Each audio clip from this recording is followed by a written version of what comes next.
Said my man. I knew I liked you, Mike. See, Tim, we're like this. I like this. I'm telling you, because I'm a Steelers fan. You and me are about to have problems. And I know. So, yeah, J Mike's obviously a Bengals fan. No.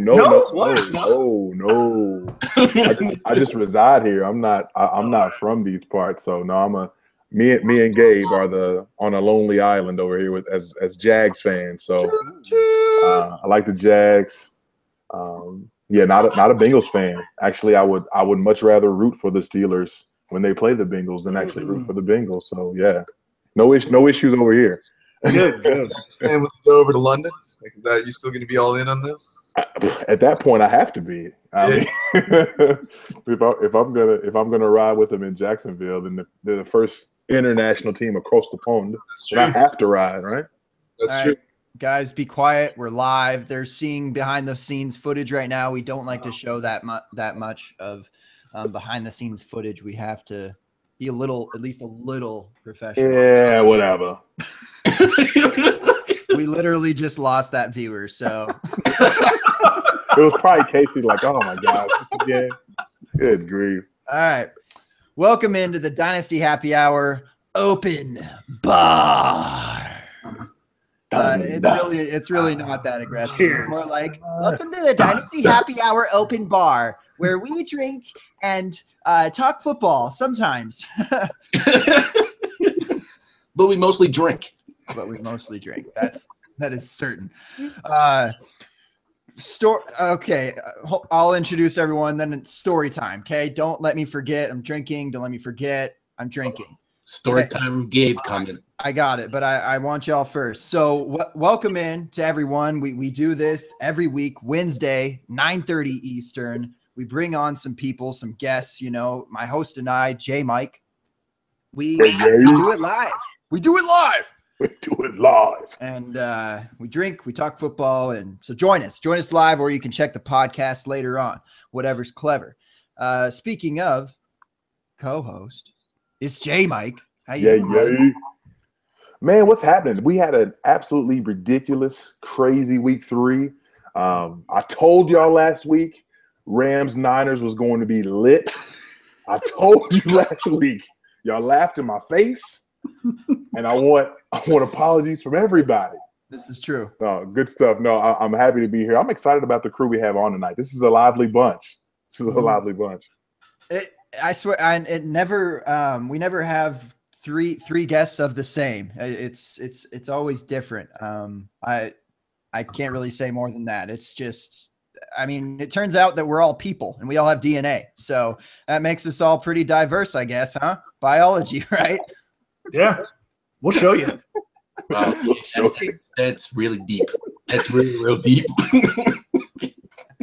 Speaking of biology, only people that were off air with us know about this. But, our first guest here, Luke. How you doing tonight, man? I'm doing great. Thanks for having me, guys. I'm looking forward to a little football talk. It's a blast to be on, and I can't wait. You know, what's better than just a bunch of dudes that have never met drinking beer over the internet? Here. That's exactly what it is. Hey, nice microphone, nice bow tie. I didn't see that before. You're fucking sweet. So happy to have you on, man. Thanks, brother. Swagger through the roof. I like it. Yeah. You can't be credible. You got to look credible, gentlemen. That's I see. Well, you're incredible is what you are.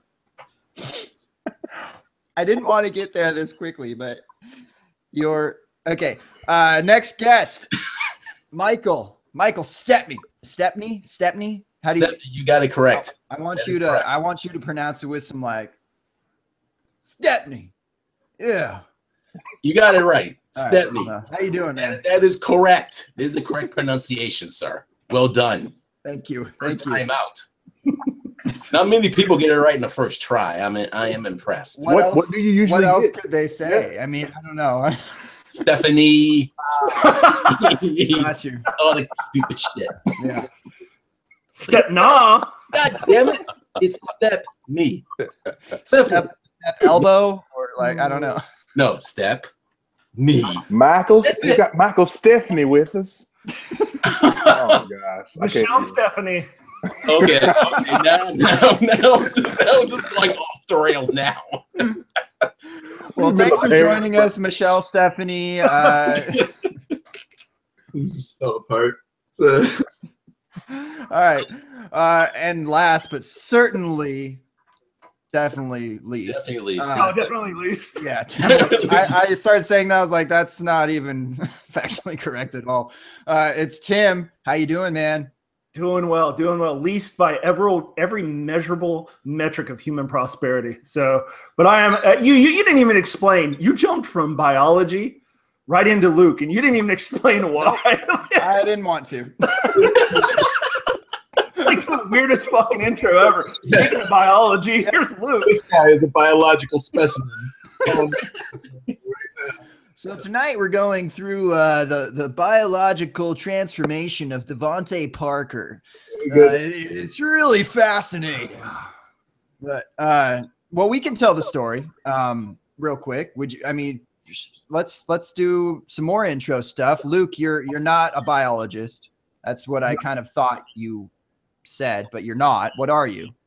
I teach theology, so I teach about God and truth and beauty and wonder and all the things that fantasy football really leads us to, right? Like that. Just none of those things. Amen, brother. Amen. Preach. Yeah. So no, I'm really lucky. I have a job where I get to talk about those kind of existential things that most of us worry about when we're not burying ourselves in fantasy football. And a lot of us bury ourselves in fantasy football, so we don't have to think about those things. So I've got the best of both worlds right now.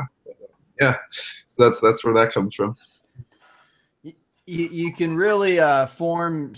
I mean, just logical thinking, really, and when you're a theologist and knowing all these different religions, you can certainly bring that into the fantasy football world. I see it.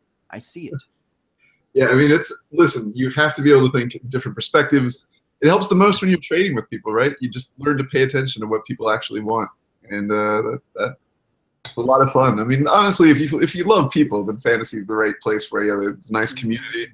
Again, I was making light of it earlier, but we didn't know each other, and this is an easy rapport. Like we could sit down together anywhere and immediately have a conversation. That's a cool thing. That's like an underrated element of the fantasy community for sure.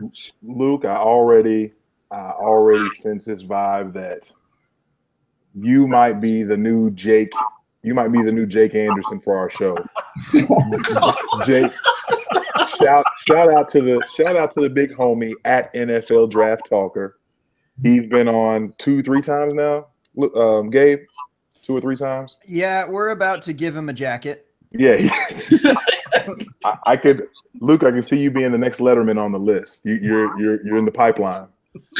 So basically, we're just shoving Jake to the side, is what you're saying. That we don't like Jake anymore, and now we like Luke. No, I'm simply saying. Okay, Luke so you heard it first here, on. Jake. NFL Draft Talker, you are now replaced. You can't come on to the show anymore. We just have Luke. So sorry, pal. I'm really part of that. Jake's a cool cat. I've had a couple good interactions with him on Twitter. Now I just feel bad. Now I've got my Catholic guilt going on. I'm gonna have to. See, you feel bad, but I'm just jealous. I wanted to be the one to kick Jake's ass off of here. You have to be an upgrade. Now, Tim, you do by far, and by all accounts on the actual live chat on YouTube, the sweetest T-shirt that's been on the pod. Yep. Probably in history. Tell us, please, give us a quick shout out about what's up with that. This is I'd let Ryan tell his own story, but this is Ryan McDowell. This shirt is part of a fundraiser for his child, and so whatever he wants to tell as far as the story about his child and what they're going through, you can go to his Twitter, Ryan MC something 23, I think. Yeah, and he's got a lot of cool information about it on there. But this Graves Groupies is for a great cause, so. Yeah, hit me up on Twitter, and I'll forward you on to Ryan. You can say a little bit more about it. All of our videos are yeah, there you go. And then talk now. Like my tits are talking. No. Pardon me. This is how the hangout works for people who are actually watching. They can't see because they have the videos down below, and so it was blocking the shirt. I just wanted you to, but yeah, I feel you.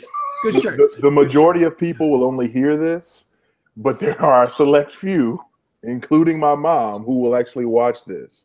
Yes, So, Man. there you go.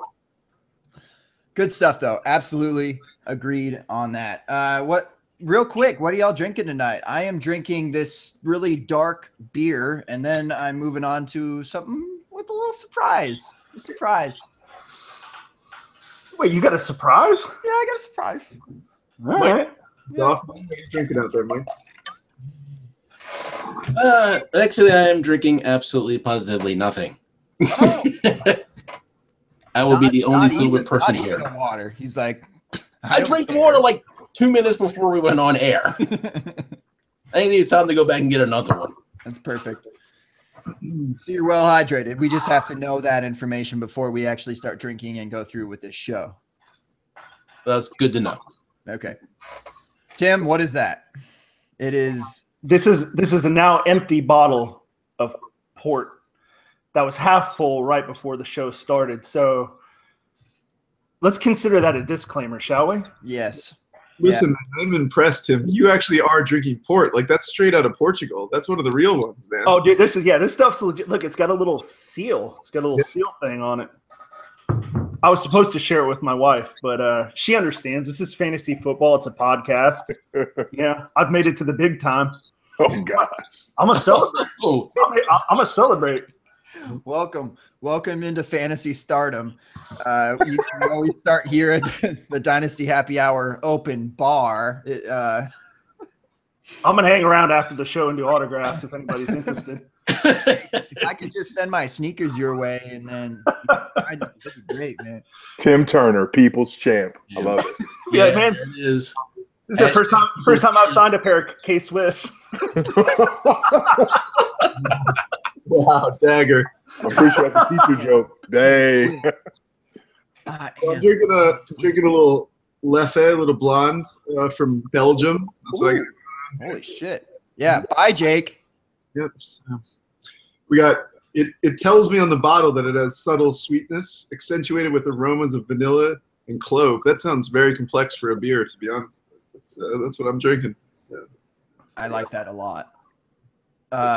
It's definitely easily the best beer that has been on this show. Well, yeah, definitely easily the best beer that's been on this show. Well, it's no Gosa. Hey, calm down. Calm down on Tim. J Mike, anything for you? At the moment, no. I have some red wine that I had busted out earlier, which I may go back and get another cup of, but no, that's it at this point. Nothing special. All right. Well, shoot, we've been talking about this too long, intros and things, but it's certainly, we talk about a little, just us. Okay, only a little bit of football this time, this episode. We usually don't talk football like at all, but maybe just a little. I'm in. A smidge. A smidge. A little. This much. We're into week 4 coming up, starting tomorrow. I had to spend, hours yesterday going through all my leagues and getting waiver wire ads, and I couldn't fucking find anyone. Because it felt like one of those weeks where it was like, first week is like Tariq Cohen, he is the GOAT. And then like last couple weeks, kind of some Chris Carson and I don't know who else has been a hot waiver ad the last couple weeks. But anyways, I don't feel like it's here this week. Do y'all have anyone that was there, you had your eyes on, that you scooped up right away, that could be kind of sneaky or what? I was surprised to find Buck Allen available in a bunch of 10-man leagues. 12, not as much, but you guys mostly talking about 12 on here, right? Yes. Yeah, we talk about fantasy football. You're like, meh, stuff. Yeah, but I was looking around a lot of 10-man leagues and finding that Buck was still available. I thought that was surprising. Well, is that the guy to add now, or is it Alex Collins? Is Terrence West gonna be okay, or like Is Kenneth Dixon gonna miraculously fix his knee? Please, hopefully, that'd be cool. And he just came back and took over the league. That'd be so Even if he comes back, isn't he suspended, brother? Like he's done. That's true. Yeah. Oh, KD. Treating Baltimore with just so much disdain right now. No thank you. Just a big bag of no thank you. Yeah. The thing is, I like what Tim's saying though. I like buying uncertainty, right? Like nobody's emerged from that backfield yet, and until somebody does, any of those guys is gettable. And I think that's like a decent thing to try to buy up at the moment. Like I'm with you. I love their defense. I don't trust their offense, but if their defense can keep them in games, those guys might prove usable at some point. Well, and when you look at their game script, I mean, you're talking about an offense that loves to pass the ball, right? Like one of the highest caliber passing offenses last year. And so when you have a guy who's looking to check down constantly, I mean, Buck Allen's that guy, right? So Buck Allen's going to be in there on most of these passing plays. I just feel like, when there's not a lot of options open down the field, when Flacco's having to scramble around, move around, he's going to be looking – they're not going to do well in football. Don't get me wrong. I'm not on Baltimore. I think they're going to suck. But I think for fantasy purposes, Buck Allen might put up pretty consistent numbers. Certainly a PPR guy to consider more than anything. But what's weird about Baltimore is this year is they're not going to – at least they're not on pace to throw 650 times. Yeah. But we'll see. They do target the running back more than any other team they did last year, and that has kind of shown a little bit. Even when Danny Woodhead was there for his quarter and a half or whatever the hell he played. So sorry, Woodhead. Sorry. And imagine that he's coming back. So now, it'll be 2-3 weeks. But you got Buck, you got Terrence West, you've got Alex Collins, who's been looking pretty swift with the hips. And then to bring back Woodhead is just a complete mess. One thing about the defense, hold on a second. Hold the phone. Who just put up 40-plus points up on them Ravens this Sunday morning across the pond? J-Mike, would you like to answer that question for me? I think that would be a hashtag Saxonville. Y'all know what it is. Bunch of homers. The 2-1 Jacksonville Jaguars leading the AFC South. Jacksonville Jaguars. Why don't you take a picture of that? Just post it on your wall. You know what? Maybe I will, Mike. Maybe I will. Look, can I live? Can we live right now? Can we get this glory for just a moment? No, seriously, you guys enjoy this. Yeah. Enjoy it for a little while. We know we're not delusional. We know this won't last. We're okay with that. Until you lose that soul-crushing interception in the fourth quarter. Well, listen, I'm very much with you because I'm a Vikings fan, and I just watched Case Keenum throw for 369 yards. I don't pretend that that's a reality that's going to be part of my life in the near future. Like that's kind of a one-in-a-lifetime thing. But that's actually who I would point you to on the waiver wire, as much as it pains me to say it. The Packers are using Ty Montgomery at an unsustainable pace. He's in for like 90% of the snaps. That's going to break that guy. And Jamal Williams is waiting there in the wings. And I think if you get him now before he becomes a hot commodity, everybody wants Aaron Rodgers' caddy. Like you're going to fall into points if you're just coat in the mail for that guy. Nice. I didn't know we were going to have like actual good podcasters on that are creative and good with words. What the hell? It's the first. It's the first for everything. We're breaking ground. Breaking new ground. Very well done. The only thing that I would call you out on is that it's not Jamal Williams. It's going to be Aaron Jones. Okay, boy out of UTEP. No, you're right, man. If you follow the statistical road, right? If you follow his metrics and stuff, Aaron Jones looks like a man. Jamal Williams, I mean, but I grew up in Utah. Like those BYU boys have to get a little attention from me. Got to give them a little love. So, Yeah, I think Jamal Williams is a grinder. That's for sure. He was one of the first guys I watched tape on when I started watching rookies, or at least in this year. And I was impressed. He can definitely carry the workload. And Aaron Jones might be a little bit small for that kind of piece, but I would imagine it ended up being a split more than anything. So, but that's gotta be a huge shift for a split. I mean, unless something happens to tie, because I mean Williams was in there for 5 snaps last week. I mean, it's not Ty was in there for Ty goes 65. down. I mean, that's a huge. There's going to have to be something pretty dramatic that happens, and it's not like some of these other teams where you don't have a competent receiving core to rely on.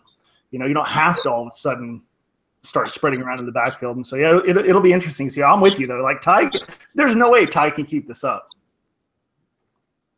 I'm just worried that if like, sure, maybe he can keep it up, but just in the regard that he doesn't, it will take him a long time to get back potentially because of that sickle cell trait. So he's going to heal at a much slower pace than that of, whoever else who doesn't have it essentially.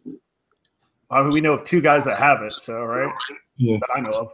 I know there's a few, and Tevin Coleman's got it, John Brown, and I think there's a defender that has it as well, but isn't it Ike Taylor out of Pittsburgh? Didn't he have it for a long time? I thought it was Ryan Clark. It was Ryan Clark. Oh yeah, that was it.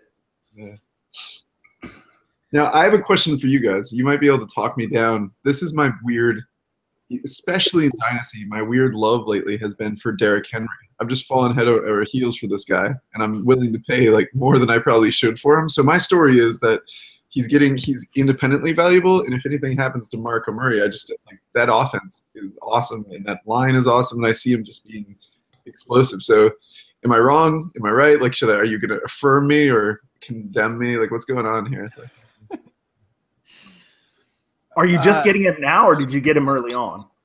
So I got him some places, but yeah, I've definitely focused on him lately. I've shifted. Like, let me give you an example. I'm even starting to consider in one league a guy is like he's 0-3, and I'm still doing well despite having DJ. I'm thinking about trading DJ for both DeMarco and Derrick Henry because like that helps me this year.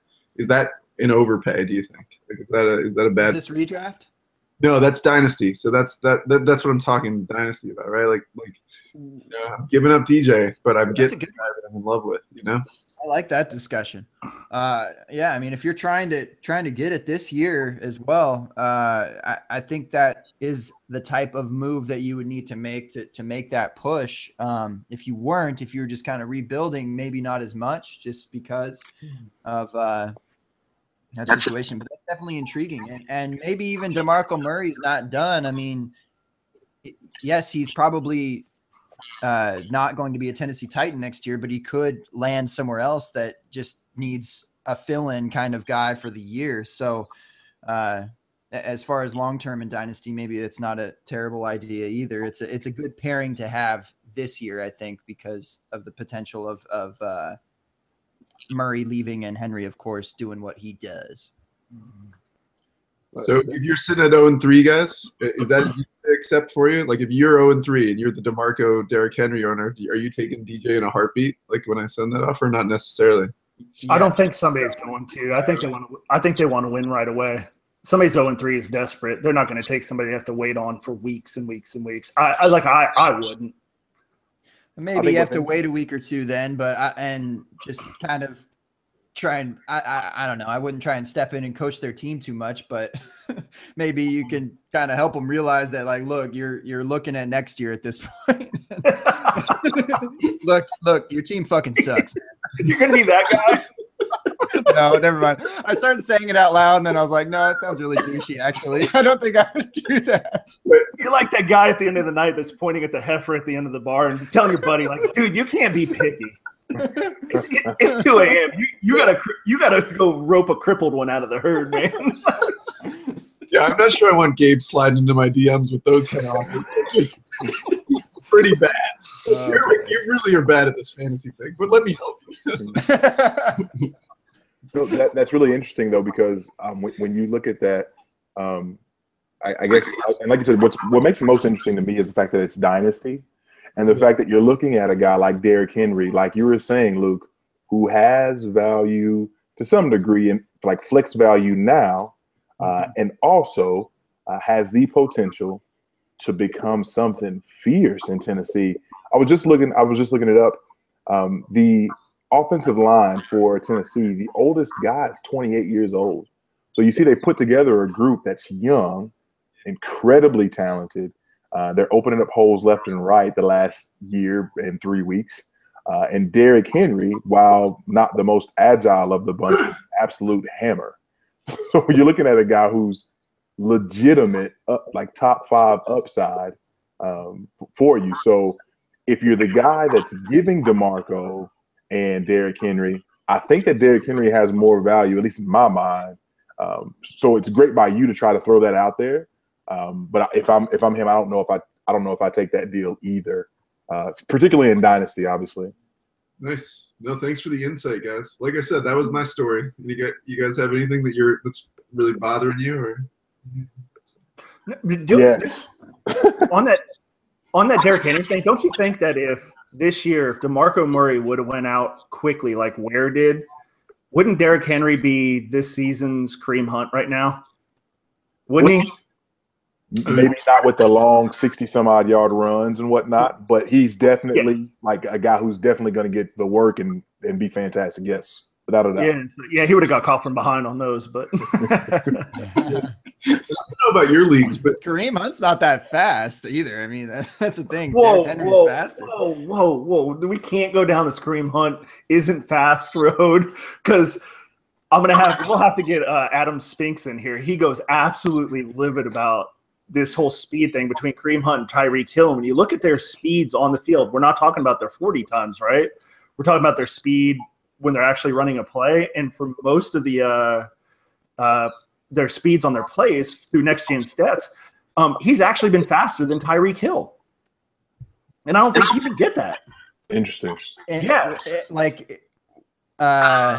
What do you mean? Like in what? All right, so it's different between. Let me preface this with me being like possibly one of the largest Kareem Hunt fans across the Twitterverse. So carry on. So you're looking at their average speed, their mile per hour, their top mile per hour per play, how fast they go once they get the ball, once they're making a football move, and Tyreek Hill, when he has the ball and he's on the field and he's getting chased by defenders, actually hits a higher top speed than Kareem Hunt, faster than Tyreek Hill on his moves. And so when you're looking at Tyreek Hill, like we were talking about combine speed, just 40 speeds, Tyreek Hill is a faster human being in the 40. But when they're on the field and they're playing football and they're achieving their max speeds, Kareem Hunt has actually been faster. So you're saying a breakaway though, like if Tyreek happens to be in open field and he's beating a defender to the corner and he just hits that accelerator and he is slower than Kareem Hunt. I don't know that he's a slower human being, but for football plays, so say you hit Tyreek on a wide receiver screen versus hitting Kareem Hunt on a dump off, and they're both moving up laterally along the sidelines, right? Kareem Hunt has actually just been faster on the field. He's hit higher top speeds on the field. Okay. And so Adam Spinks is at the RB Scout for anybody that doesn't follow him, but he's actually put up a lot of charts on Kareem Hunt versus Tyreek Hill because Kareem got caught, twice? On 2 of those big runs, caught twice from behind? Yeah. Every time he's been 4? I know that I remember one that he did get caught, and I was like, that makes sense. And I can think of a second one, and I think that's where the whole idea that he's not very fast came from because he didn't look fast. He got caught from behind, but at the same time, it's like he had been in for like 6 plays, and they had just swapped out a defender right before that. So the corner that was chasing him was fairly fresh. So I'll quit ranting about that, but just like he's not as slow as you think when he's playing on the field. Yeah, no, thanks for pointing it out because for me, it's always been the thing I've liked about Kareem Hunt is more of like quickness and agility and the ability to make defenders miss, and then even if they do touch him, to still bounce off and keep going. That's what I've always just loved about Kareem Hunt. And then on top of that, to be able to run away from defenders is just more to love about. So. What were we originally talking about? Derrick Henry. Oh, yeah, that he's garbage and Kareem Hunt's the GOAT. Yeah, all right, here we go. So just a quick heads up. The DeMarco Murray contract has a potential out for Tennessee. So he's got technically, I think, 2 more years on his contract, according to Spot Track or Spot Track, however you say it. But they have a potential out after this season. So that's really interesting. Yeah, I thought it was a 2-year deal after he left the Eagles, so he should be done after this year. Yeah. According to this, they've got him making $6.25 million in 2018 and $6.5 million in 2019. Oh, he'll be. Oh, that was the guaranteed. The 2 years guaranteed. Yeah, he'll be gone after this year. Right, which makes Derrick Henry even more valuable. You could argue. Yeah. Sure. Say, I'm only going to mention this one more time. So I actually found it. So on their plays where they were on the field for anything over 50 yards, Hunt actually came in at the fastest on the field at 20.84 miles per hour on his 58-yard run, and Tyreek Hill was 20.82 on a 75-yard catch. So you're only talking about 0.2 miles per hour, but Tyreek Hill, we know him for his speed, right? That's what we all talk about. Like, he is. But there you go. Hunt's right behind or right ahead of him. So Tim, is Spinks the one doing that work? I've seen some of those like on-field speed things, and it was really cool because someone was kind of dispelling the Dalvin Cook narrative that he's not fast enough. yeah, what he does is he charts their speed against the league average, and so on a bell curve, and you can actually see on plays of significant distance how fast that runner is getting mile per hour wise versus the league average and versus other players. I think he actually includes other players as one of the filters. So yeah, he puts out a lot of good stuff. He also puts out their yardage per hole. I mean, a lot of good stuff. Friend of the show, Adam Spinks. I was going to say, I echo that entirely, and he's also been on Open Bar with us in his fucking sweet man cave that he was sharing with us. Yeah, I know, right? It was fascinating. It was like the best background that one could have on this show. It was ridiculous. But so shout out to Adam, and thanks for coming on, and follow him and all that blah blah blah blah blah. What are you showing us, Tim? You got your what's wrong with my Martha Stewart background? I'm just wondering if the carpets match the drapes, man. That's all I'm wondering. The drapes are very tasteful. They're very tasteful. They bring out your eyes, and it's I went full white girl for this episode, and now we're talking about Adam Spinks. He probably has a flag hanging up behind him. I'm not sure if what you have behind you is from the Jailhouse collection or not, because that's the only collection that I ride with. All this stuff is just way too bougie, too uppity. Well, it's kind of Martha Stewart-y, so it is kind of Jailhouse, really, when you think about it. Right. So if that's Martha's Jailhouse collection, then great. Yes, that was definitely crafted by child laborers in Martha's in Martha's Vineyard, yes. Wow. Hey, we made it to Martha Stewart. We did it. Yeah. We made it. See, Open Bar, you never know where you'll land. Hey, Gabe, I know you were talking about people on the waiver wire that we could bump into. What do you got? A guy like Wendell Smallwood. Damn, not to mention Smallwood. Yeah, go ahead. Take it away. Take it away, Mike. I think he's as a running back that you would want. He's it. There's carries, targets available with the loss of Darren Sproles for the year, and LeGarrette Blount. Well, we all know he can't catch the ball to save his life, and short yardage, he's total shit. So this is Smallwood's big chance to get a lot of carries, a lot of targets to show the coaching staff that he can handle a load. So I think he's someone that you would try to run and grab ASAP, and really to see what his snap count is, what his target usage is in the running game and in the pass game. So more of a speculative ad, just trying to see what's going to happen. Yeah. Oh yeah. It's all about opportunities, and Smallwood could get some prime opportunities.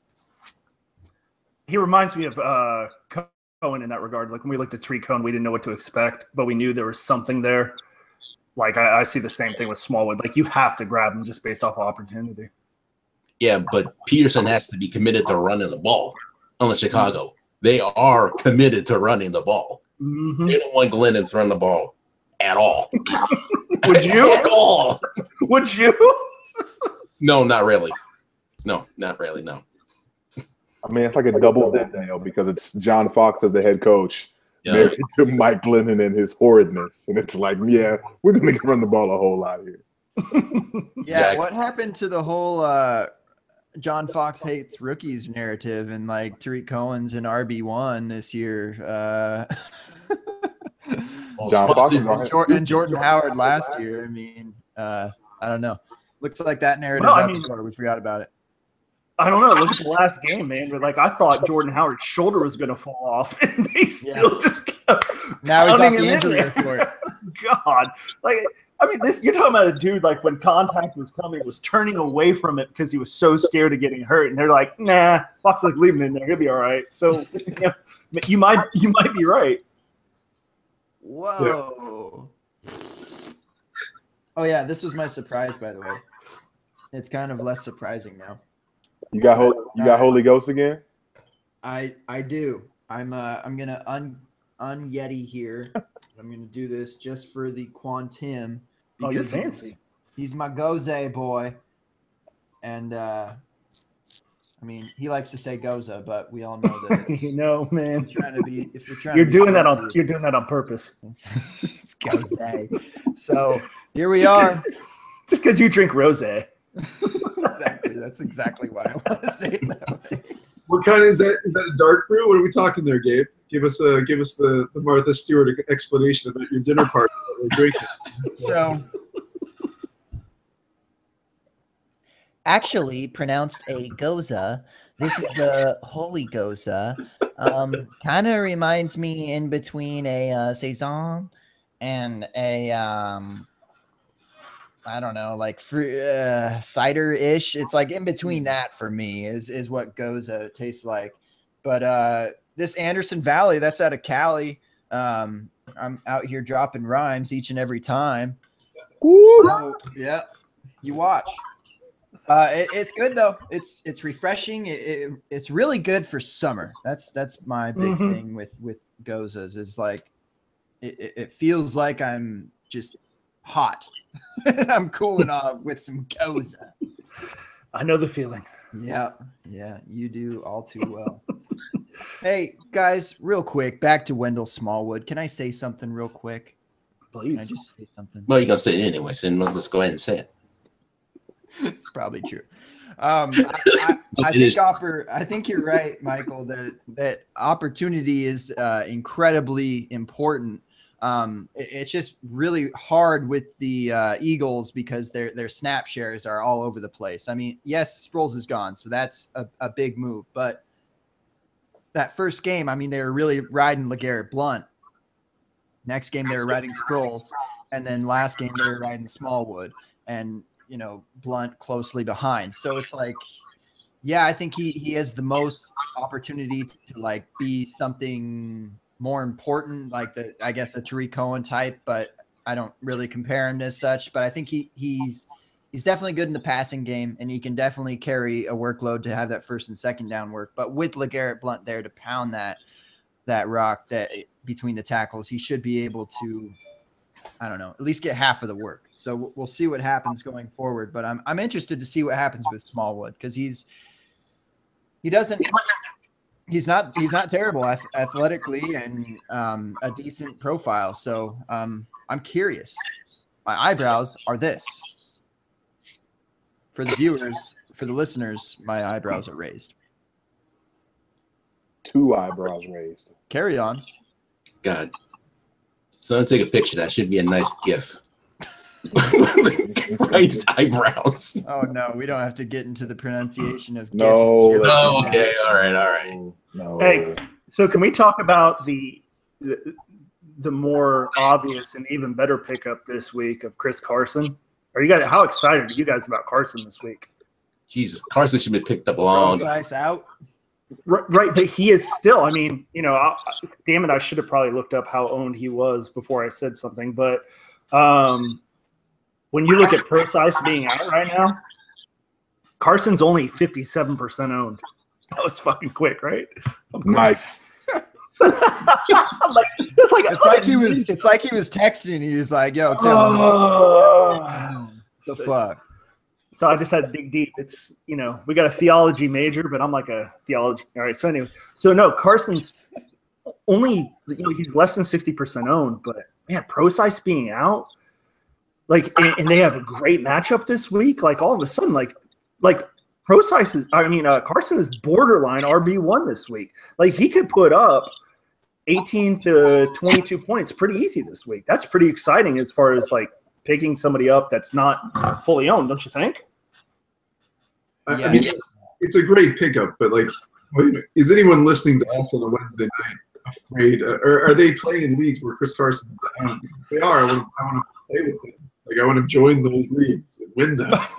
Yeah, that's probably true. But let's talk about trades too, though, because right now you're trading on.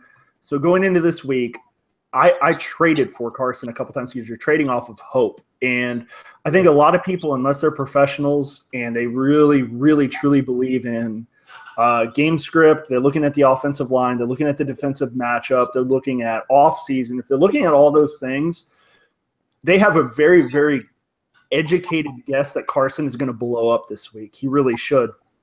But for your average person who's just looking at his position rank of 25, they're looking at, that sort of backfield that's been muddled. If somebody's holding on to Carson right now, I think you could trade one of your wide receiver twos for him, plug him in right away, and this week be lighting it up. That's great advice, right? You got to go after these guys before the big break. Before they blow up. Yeah, if you're willing to part with an RB2, you're going to land him every time, and I like it because it's ballsy, right? Like Chris Carson might be a league winner, and that's kind of what you want to go with, is a guy that's going to carry the mail the whole season at a running back. You just need, look at the running back landscape right now. One of the reasons we're all in love with Kareem Hunt is just because he's carrying the load. If Spencer Ware was still in the picture, would we be having the same conversation about Kareem Hunt? That's the question. Yes. We might be, but wouldn't he be more like Tariq Cohen, who has to split time? I value that confidence. That is. I saw an interesting stat today earlier. Kareem Hunt has more rushing yards than 26 NFL teams. Good grief. What the? Really? So absurd. Why do you have to talk about the Jaguars with these fans sitting right here? That's messed up. What do you mean? Leonard Fournette gave us a 100-yard game. That was pretty neat. Yeah, He's been good rushing the ball. Even Chris Ivory looks good, man. Yeah, 20 yards Ravens D. That's impressive. Luke, make sure you mention that's the 2-1 Jacksonville Jaguars. AFC South Division leading Jaguars. Saxonville Jaguars. The hashtag Saxonville Jaguars. now, Tim, real quick, you brought up an interesting point. Now, you just talked about picking up Carson and trying to flip him for a wide receiver too.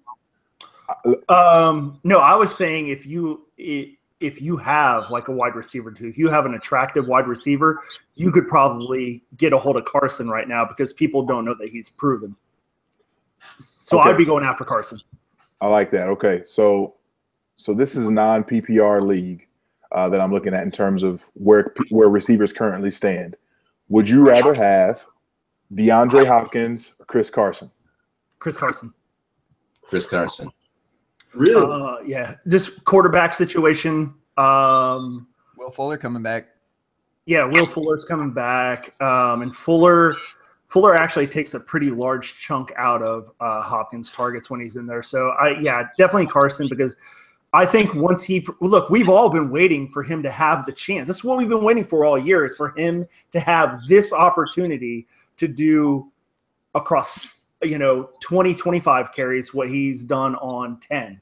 He is going to become, I believe, the clear RB1 in Seattle. There's no doubt about that in my mind. So why wouldn't you want the clear RB1 in Seattle over, the sort of wide receiver one in Houston? Okay. Next one real quick. The Denver duo, Emmanuel Sanders, Demaryius Thomas, or Chris Carson. Do you take Carson over either of those guys? Oof. That's tough. It's just fascinating to me that that's even a question. Exactly. Exactly. No. So, man. So you just bid $35 on Chris Carson and won him. You're hurting that receiver, but obviously keeping Chris Carson is not the worst thing in the world. Do you as a whomever, whatever it is, would you rather have Sanders or Thomas, or would you rather have Carson? I'm gonna sound sort of like I'm gonna sound like an idiot here, but it's okay. I'm used to that. I've not been impressed with Simeon, his chemistry with Demaryius so far. And so actually in a PPR league, I might do Thomas, but I would actually hang on to Sanders because I think that, Trevor Simeon is like always looking for those quick short slants, those real quick outs. And so in a PPR league, I think I would be more reluctant to let go of Sanders than I would Thomas. But I would let go of Thomas for Carson right now. God, is this being recorded? Yeah. Holy shit. Chris Carson, greater than Demaryius Thomas, just to be clear for those. Mark it. Yeah, I would agree with that. I would agree with that. Thank you, Mike. Luke, what do you say? Love it. No, I mean, I love the aggressiveness of it, but I got to be honest. Receivers, I tend to love proven production, and running backs, I buy like potential. So like this is a weird tension for me because I love the potential of Carson, but I mean, Demaryius Thomas has been year after year a top. Like he's wide receiver 2 at his floor, right? Like I like that in my lineup. That's 90 and 1,000 auto. Yeah, and that's like, and I feel like that's not. He's still a receiver, right? So you're still getting the wild vacillation week to week, but he's going to get his 90 and 1,000, as you say. So he's going to win some weeks for me, and then he's going to crap the bed other weeks. But I'd rather have a guy that can go off for 3 touchdowns than. I mean, what's Carson's ceiling right now with the way Seattle's line is playing? Like he's the banger, but I don't know what. They're not even giving Russell Wilson time to throw the ball. I can't imagine him getting like 100 yards regularly. That's the thing about Carson is he's got hands too. He's actually a really good receiving back. And when you look at I look at it from a competition standpoint. So Carson is not going to have the same level of competition that Sanders and Thomas put up against each other. When you look at it this year, Thomas has 17 receiving yards for like 230, 240, somewhere in that neighborhood. Man, for your wide receiver 1, is that really what you want right now? I mean, he's not scoring you a lot of points, and I think it's because, look, Simeon doesn't have that relationship with Thomas right now. He's going to throw it to whoever's open, and so when you got Sanders on one side, Thomas on the other, man, that's a lot of competition. But like with Carson right now, I feel like he's going to be the clear featured back. And you're right, the O-line sucks. What happens when an O-line sucks and you have a scrambling quarterback who can't look downfield? What's he do? He either runs it or he dumps it off. And so I feel like, in a PPR league especially, like that's where Carson is going to just slightly have the edge over somebody like Thomas, who's more of your deep threat, versus Sanders, who's like the quick crossing guy. No, Tim, I'm following you now, man. I love you are qualifying for Chris Carson truther status. My God, I am.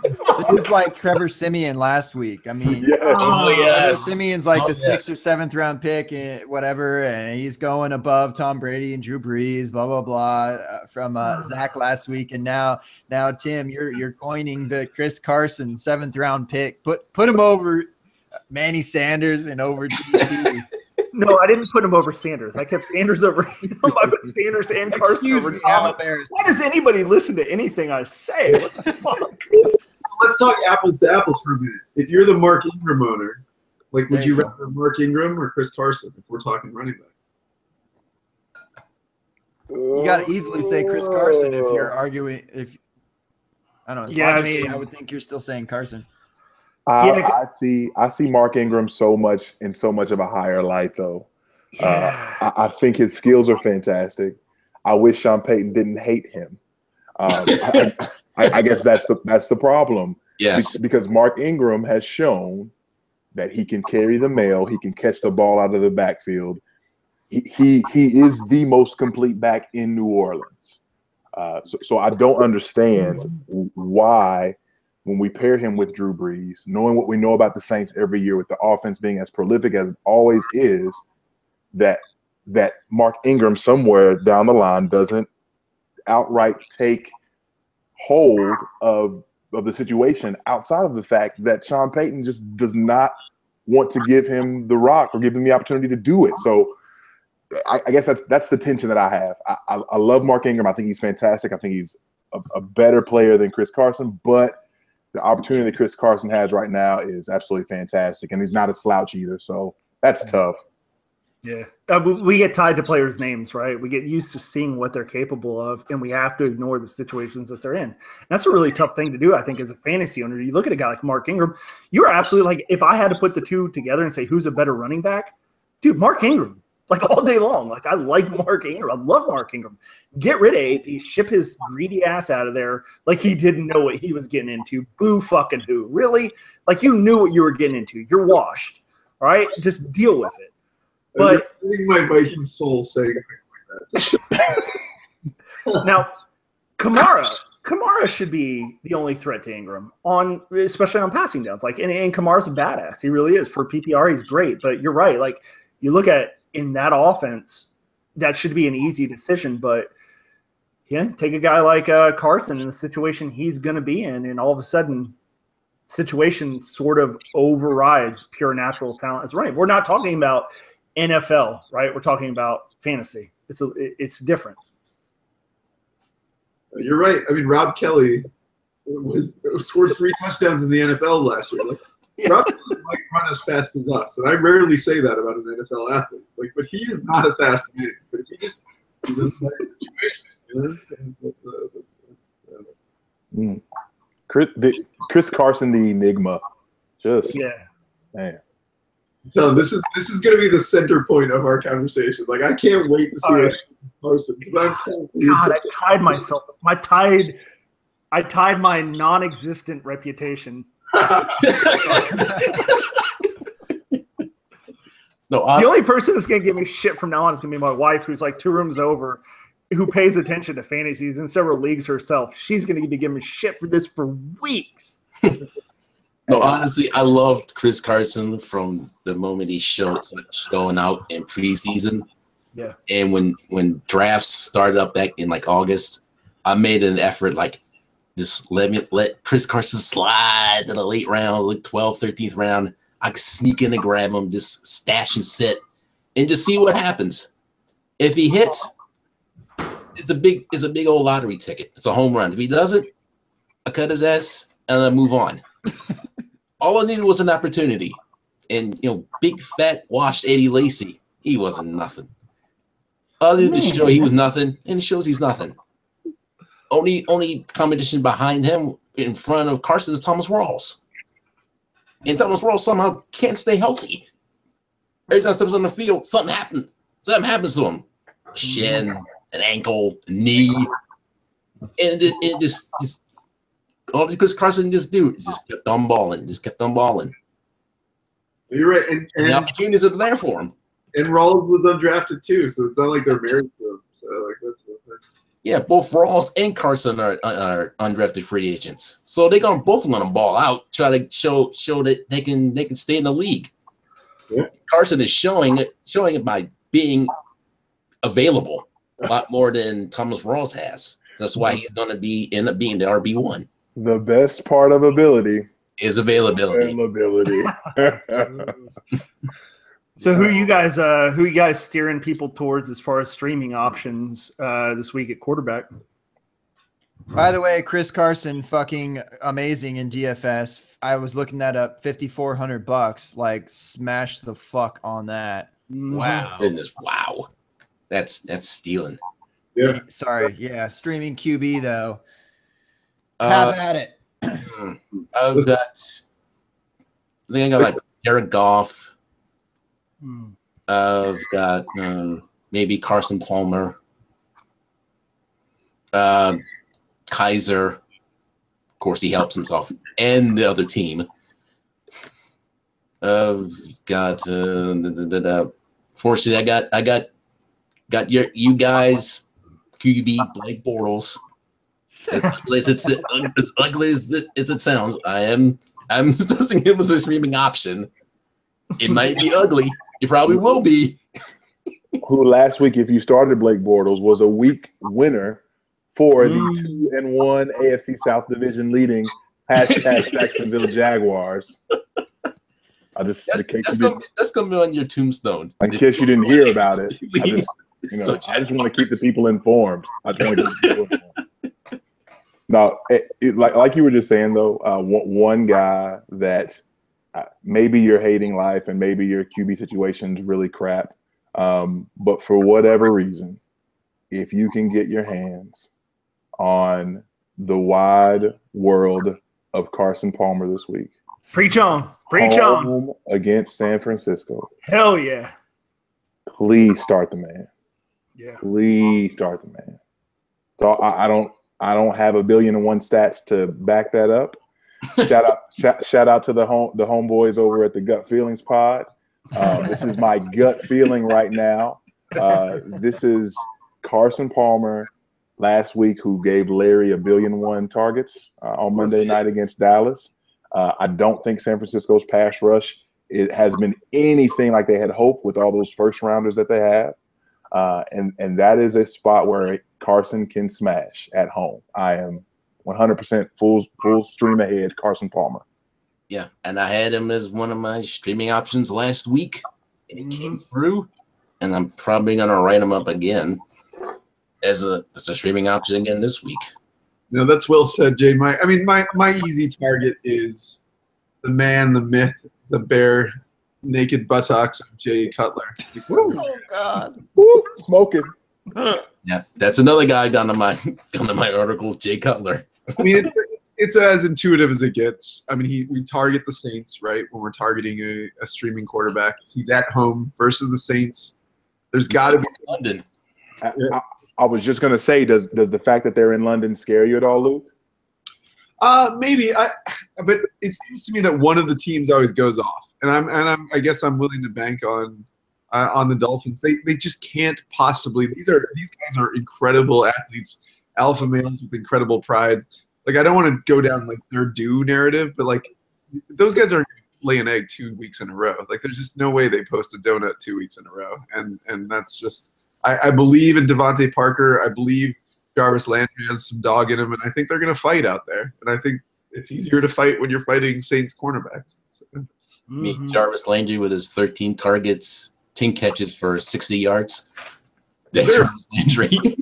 But that man has been like a wide receiver 1 or wide receiver 2 in the last like 3 seasons because he has these games where he sneaks in. Like I know. PPR, he's gold. Yep. Gold, but standard, he is crap. He's not my favorite standard for sure. Yeah. That's why I stay away from standard. Smoking Joe Cuddy. Tim, you posed the question. Who you got? No, I think Gabe. Who brought up Palmer first? This guy. Oh all no, right. Mike said it first. I just went on a tangent. So Palmer is probably my favorite play this week. He's about 56, 57% owned, I think. And when you look at last week, what he did, you guys probably all watched the game, but he went 11 for 11 on that opening drive, and they scored within the first 5 minutes. I mean, it was an absolute thing of beauty. Can you guys not tell me that Carson Palmer didn't look like an absolute NFL legend at that point? I mean, it was disgusting. And so he finished up with 325 yards, 2 touchdowns with no turnovers. I mean, dude finished up with over a 90 passer rating. Now he's going in, and he's facing the Niners, right? And the Niners got punked. The Niners made Goff look like Brett Favre. I mean, they made Jared Goff, which I'm a Jared Goff truther and have been since the beginning of the year. Everybody's like really bummed on him and bummed on Watkins going there. I've been saying give him a chance to go back to his collegiate career when he was a deep ball threat. But yeah, the Niners made him look like a hero. They were they gave over somewhere over 10 yards I want to say it was like 10-2, 10-4 on passing attempts. So combine that, right? Combine that for a second. A defense that gave up to Goff over 10 yards per passing attempt to somebody like Palmer, who just tore it up this previous game. It's like, how is this not the most obvious streaming option for quarterbacks? And like, especially for the cost, he's $6,100 on DraftKings. Like, I'm all over that, guys. I'm all over that. $6,100 for Fitz too, by the way. That's a good another streaming option is Deshaun Watson. Woo, yeah. Going can we talk about what Deshaun Watson did, Mike? Did you see that today? Oh yeah, he gave his first game check. That was dope. Yeah. What a man, Dude, that was awesome, man. He donated his first game check to the cafeteria workers at the stadium who were affected by the hurricane. It was $90,652, something like that. Man. So $90,000 he donated to those teams. God, man, man, if that doesn't bring a tear to your eye, you're not a human being. Yeah. So 3 women apparently all lost everything in the flood. Gave it up. Like awesome. Now no, thanks for mentioning that. Like again, I love the feel good stories about fantasy. I gotta turn to you before Gabe, you drop your wisdom and you drop your quarterback on us. I gotta ask a Pittsburgh Steeler fan here. In my league, I've got a situation where I've got one quarterback banged up, and so I have to decide between Ben Roethlisberger at the Ravens. He plays terrible on the road. He's played horribly against the Ravens the past 2 seasons, or my streamer, Smoke and Jay. Which one would you pick for that? I wouldn't play Ben against the Ravens ever again. When you look at the last 2 years, he's absolutely gotten his ass handed to him. The Ravens play the Steelers harder than anybody plays the Steelers. You know, when we talk about revenge narratives, we all, we want to get hyped up about that stuff and believe it's real, and it's usually not. But I'm telling you what, man, the Ravens hate the Steelers worse than the Steelers hate the Ravens. And the offensive line, I was actually at I was at 2 of the Steelers games here, and watching what the Vikings were able to do to the Steelers offensive line was disgusting. This is not the offensive line that we're used to. Ben is going to take a lot of sacks. He's going to make a lot of bad throws. I love my Steelers. This is not the week to play Ben. Fair enough. What do you think, Gabe? Who's your man now? You got to drop your wisdom rules. Oh shit.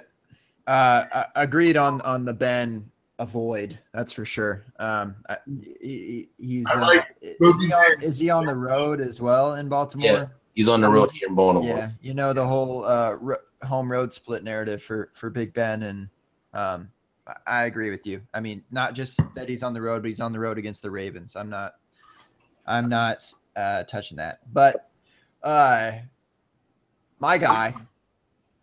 I was kind of scrolling through trying to find a guy that hasn't been said, I guess, since you're just like saying all the guys that are ranked. Trying to make up some originality.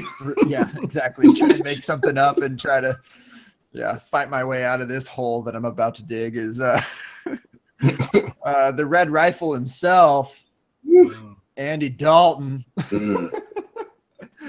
Going on the road to Cleveland. I'm certainly not I think the O-line's an issue, and I think that whole offense is an issue right now. But I think the whole, coaching changes things, or at least offensive coordinators do. Maybe it did. Some things opened up for Andy Dalton and the crew.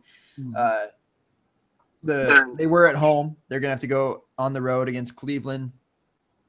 I'm not really scared of Cleveland by any means, but I think that with his weapons now, and I think with them acclimating Joe Mixon into the offense more than they have been, that they're going to open up things. They've been just feeding AJ Green, which is just kind of obvious as far as what they need to do. They're missing Tyler Eifert. They'll have John Ross, I believe, and be able to stretch the field and things. I don't know. Starting to pull things out of my asymptote at this point, but I just think I think Andy Dalton can have a nice week, and he's cheap, and everyone's forgetting about him, and he's being dropped in a lot of places. So he's definitely a decent stream. That is certain.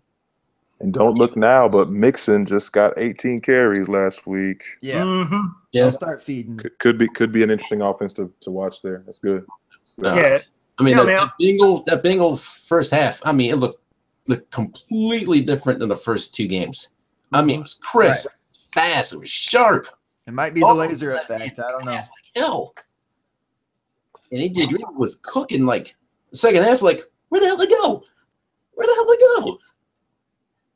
I mean, it was great that Mixon was getting his carries, which he should. He is the best running back on that roster, bar none. Bar none. Jeremy Hill, go away. Just go away. Somebody Hill. Jeremy Hill, go away someplace else.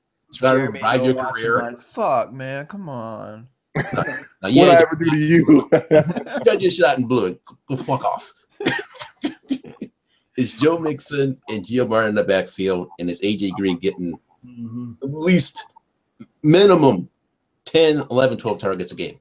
Minimum. Yeah, and we're talking about the Browns. Like the Browns aren't as bad as they have been, but I'm with you, Gabe. I think it's a good call. I mean, they played Green Bay, and somebody can fact check me on this, but Dalton put up like over 120 point passer rating. Like it was a really good game. 210 plus, call it. Maybe been 210, maybe been 220. I don't know, but with a couple touchdowns, and I don't think he threw an interception that game. They didn't. No, and yeah. So when you look at that from a fantasy perspective, 210 plus yards, 2 touchdowns, no interceptions, 120 point passer rating. Now they're going in to play the Browns, who they've been okay defensively so far, but their defense isn't their corners. And so I'm with you. Like I think Dalton's a strong play this week. Yeah, he was 21 to 27 for 212. 212. Okay, yeah. Man, I just made that cut off. So yeah, but they gotta evolve more than just the first half. The second half they just bogged down. Especially in the passing game. Just quickly bogged down. And Green Bay just got after them. Yeah. Yeah, and I think there's definitely a difference between playing Cleveland and Green Bay. Mm-hmm. When you go into halftime with Mike McCarthy, I think things change going into the second half versus no offense to Hugh Jackson, but things are different. But also, like you look at Dalton, like this year he's had a rough start, but he started off with the Ravens and the Texans. I mean, those aren't slouch defenses. And the Ravens play the Bengals similar to the way – maybe it's just the AFC North. I don't know. But the Ravens are assholes. Yeah. The Ravens are assholes. Like, their defense just like – they like to Ray Lewis everybody. All right? That's the Ravens DNA. I'm telling you, man. Defense. That's who they are. Spoken like a true Steeler fan right there. Like. But dude, they do it to us. They beat our asses silly. I mean, their defense plays so hard in the AFC North. And so when you look at Dalton this year, and again, then the Texans next, then all of a sudden he opens up against Green Bay, gets out of the AFC North, has a great game.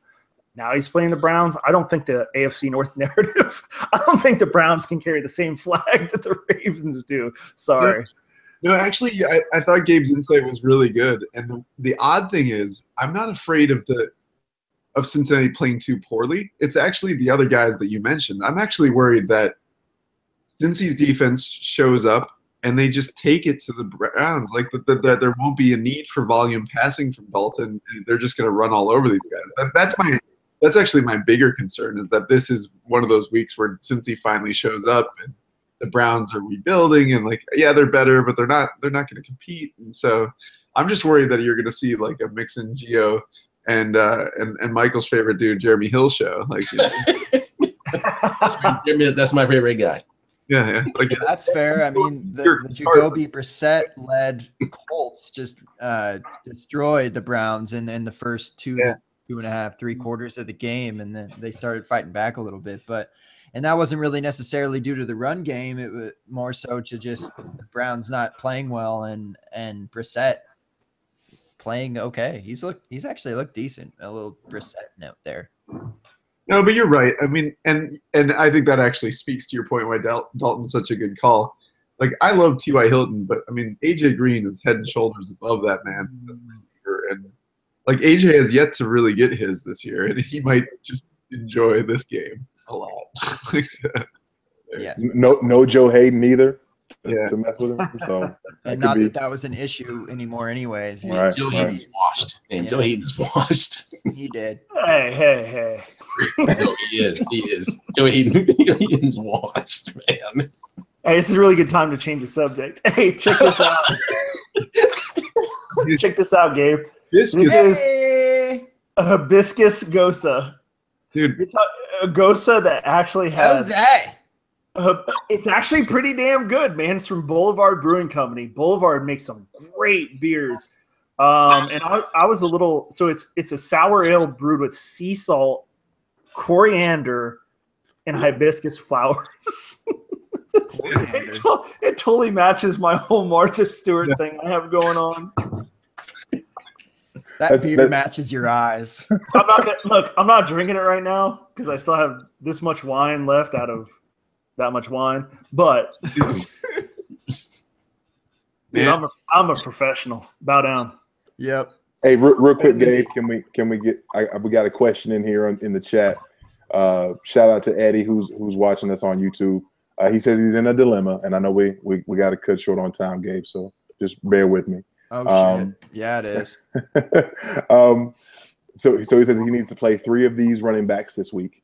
I'm not. Oh yeah, it's half point PPR. So we've got Mixon, obviously against Cleveland. Fournette, Cohen, Melvin Gordon. 3 out of the 4 again. Joe Mixon, Leonard Fournette, Tariq Cohen, Melvin Gordon. Half point PPR. You got to leave Cohen out of that, I think. No love for the Cohen Coco. and Nixon for me. I'm with you, Gabe. I'm cutting Mixon at this point. I don't want that boy anywhere near my lineups until he shows something other than violence towards ladies. So. Yep.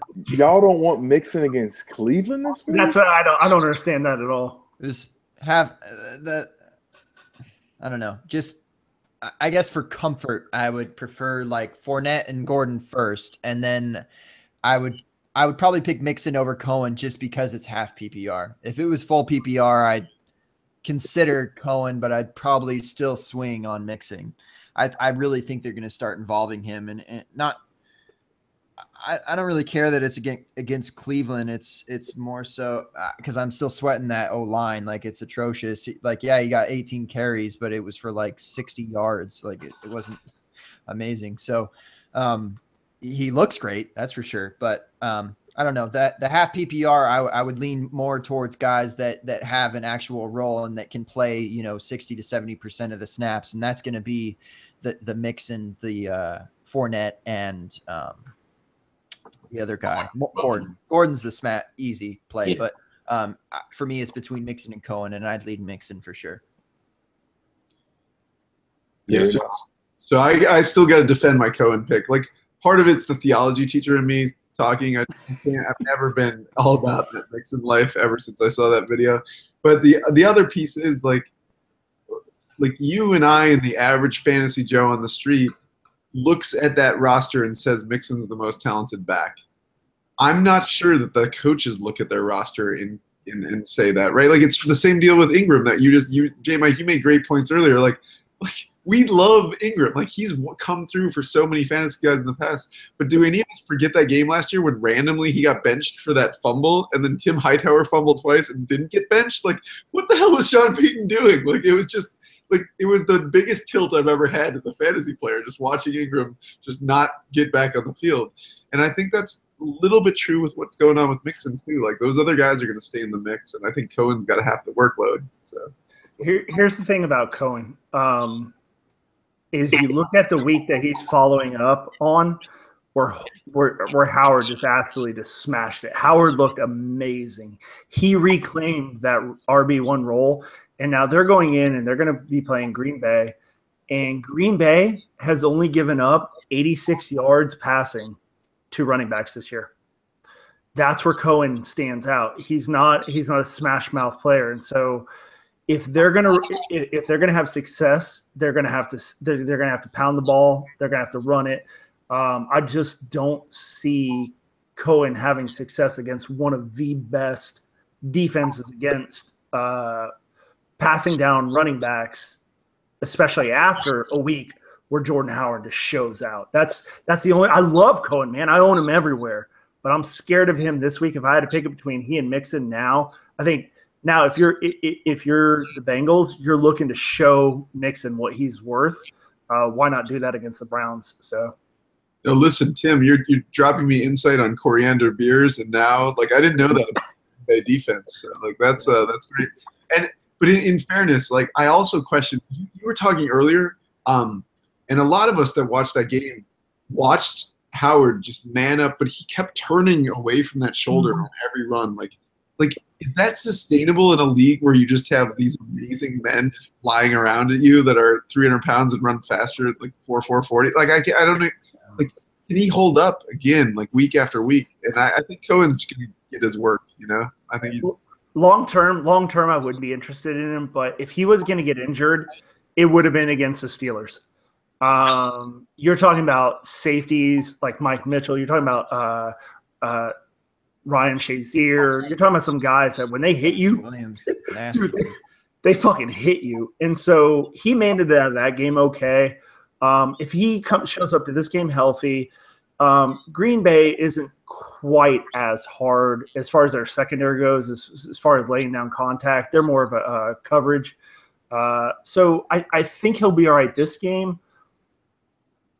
And that's what we're talking about, right? It's what the caller asked about. Who should I start?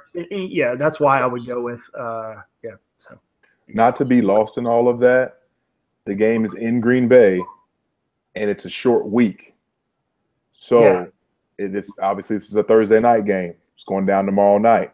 So to your point, Luke, if it is a case where Howard's still feeling his aches and pains from the shoulder, we could see an increased workload to some degree for Cohen, which could be advantageous. So that's a damn good point. That's a damn good point. Yeah, I forgot it was a short week.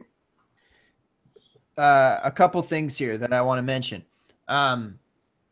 First of all, it's a pretty decent situation to decide between Joe Mixon and Tariq Cohen. So golf clap to you, sir. No doubt. Well done drafting.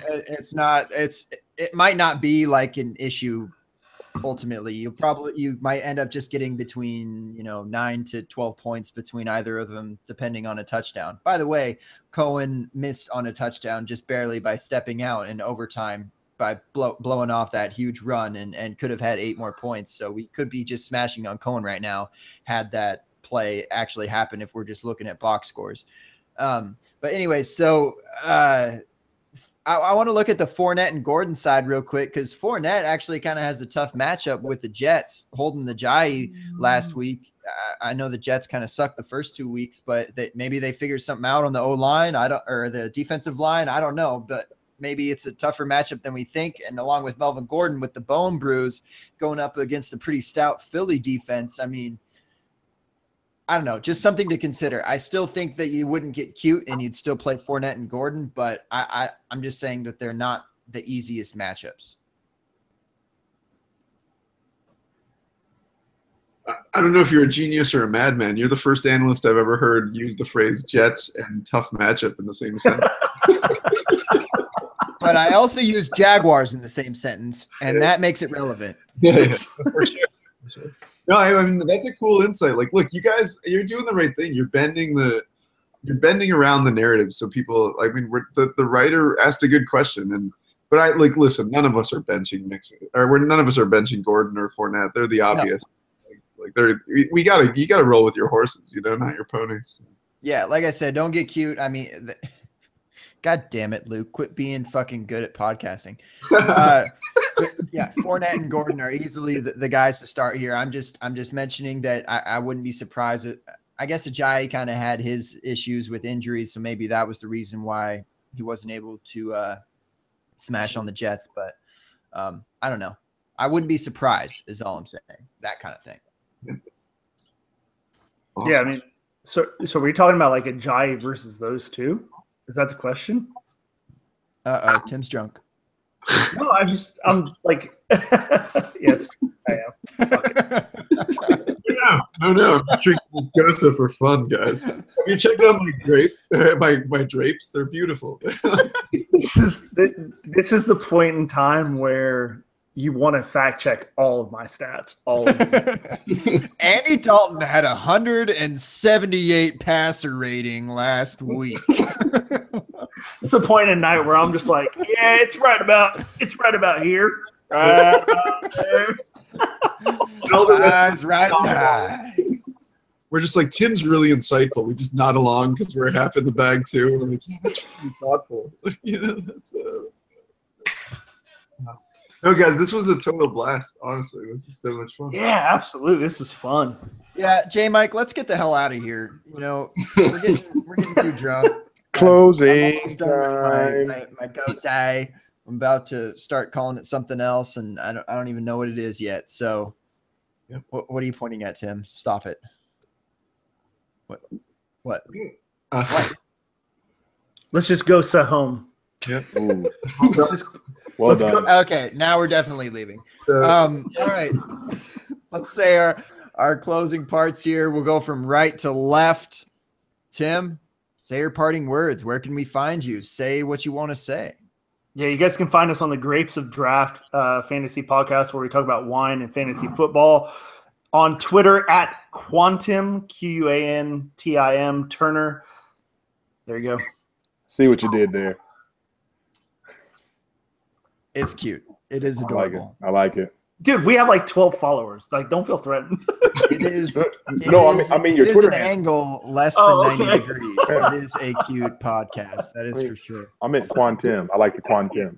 Yeah, both are adorable.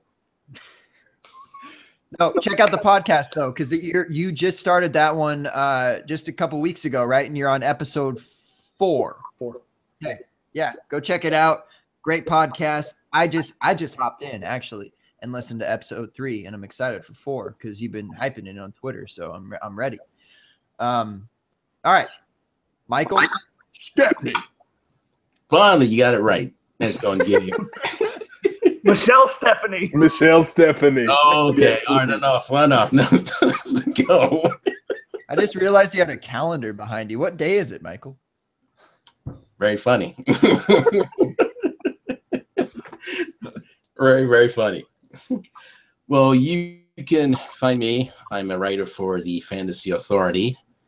My particular articles are on streaming options, both QB and defense. And it should be up on the site sometime tomorrow. And my Twitter handle is at mstepney71.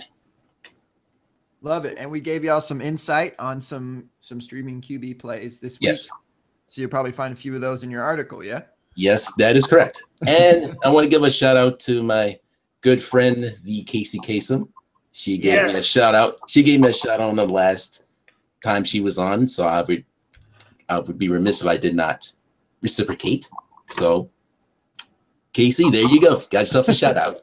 I want to co-sign that. Love Casey. Yeah, 100% all the way around. We all love Casey here, and we were happy to have her on a couple weeks ago. And hope we have her back because that was way too much fun. Yes. If you do, just give me a shout because I wanted to be on with her as well. Yes, we need it. All right, Luke. Yeah, so you can find me at Fantasy Doc. That's DOCOC. So Fantasy DOCOC. Is that Dr. Octopus? Yeah. I mean, so some of my students call me that. And I just roll with it. But yeah, I just gotta thank you guys. This has been an absolute blast. I write for Reality Sports Online. I have to say, I think the world of my bosses over there. They're former Philadelphia front office guys, and they created a platform that is literally the most fun I've ever had playing fantasy. And as you know, fantasy is just fun in any format. So if you haven't checked it out yet, it's absolutely worthwhile to go check out. It's a combination of salary cap and dynasty. It just makes for year-round trading, year-round fun. And if you guys are willing to drink beer and talk fantasy on a Wednesday night, my guess is you're the right crowd to check this website out. So J Mike and Gabe, thank you for reaching out on Twitter. You're good follows, and Mike and Tim, it's awesome to meet you. It's just awesome. I love this community, and I hope to continue to write and grow in it in a meaningful way. And yeah, look forward to raising a glass with you guys sometime in the future. Cheers, brother. Dude, I was just happy to randomly find you. Like, thank you for getting on here. Like, not kidding. You know, all jokes aside, you were very well spoken, and it was good to have you on. So, thank you. And I already forgot. I'm drunk. I was going to say something else about what you said. So we'll just have to move on to J Mike. Maybe I'll remember later. J Mike, tell me something. Yes, sir. And first of all, thank you guys very much for coming on with us this evening. It's good stuff. To all the listeners, thank you guys for checking us out on the Dynasty Happy Hour podcast stream there. And also everybody who hit us up on Twitter on the live show, obviously Wednesday nights, 9:30 p.m. Eastern time on Twitter at JMikeCheck, at JMICCheck. And I am looking forward to another fantastic week of the NFL. And Gabe. Easily one of my favorite Twitter handles in all of Twitter is JMikeCheck. Like, I wish I was fucking so good. like that. So like, good. It's Well, thank you. I'm just trying to rep for my 2-1 AFC South Division leading hashtag Saxonville Jaguars as I do my thing on Twitter and everywhere else. That's all I'm saying. Hey, J Mike, though, next time take your red bathrobe off the couch before you podcast. Oh, it's my Snuggie. It's a Snuggie. Hold on. I'm gonna grab it. No, he's gonna snuggie out. Hey, snuggie us out real quick. You gotta snuggie us out for the outro. Oh no, without a doubt. If you're listening to this is one reason why you need to check out the live stream. I'm not even a Cincinnati Bearcats fan. Oh, but obviously I live here in Cincinnati, and somebody got this for me, so I rock it. wow, I fucking love that. Yeah, you know what? I actually have yes, I have a Snuggie. What? You do? I do. I have a Snuggie. I just remembered this. And it's relevant. I'll have to find that because I'm pretty sure it's the Jaguars. I'm pretty sure it's a Jaguars Snuggie, and I'm gonna have to find that now. Not shocked. So, there's nothing that goes better with the Holy Gosa than a Snuggie. Oh, there it is. Period. All Snuggie happy hour soon. Snuggie happy hour. It's like dudes drinking brews and Snuggies. Snuggies. Snuggie required next week, that's for sure. Anyone listening who wants to come on here, you need to have a Snuggie, whether it's a garbage bag or something that you come up yourself. It's got to be a Snuggie. Very well done, J Mike. Me myself, I'm at Grab Bag Fantasy. I'm trying to figure out if I ever want to podcast on my own ever again. We'll see what happens. I've got ideas. It's a thing. Just follow me anyways and see if I do. At Grab Bag Fantasy. This is the part of the Dynasty Happy Hour podcast network. We've got a couple other podcasts. Of course, the Dynasty Happy Hour that starts it. That's more Dynasty centric, and with Tyler and Joe and Eddie, Doug, Eddie. Great guys. That comes out every Sunday. And then the Tilt podcast, we're trying to have a little merge with them, but you know, they're trying to push it off. So maybe we'll just start beefing with them. That'd be kind of fun. Just a little beef between, you know, industry people, because that's a thing apparently.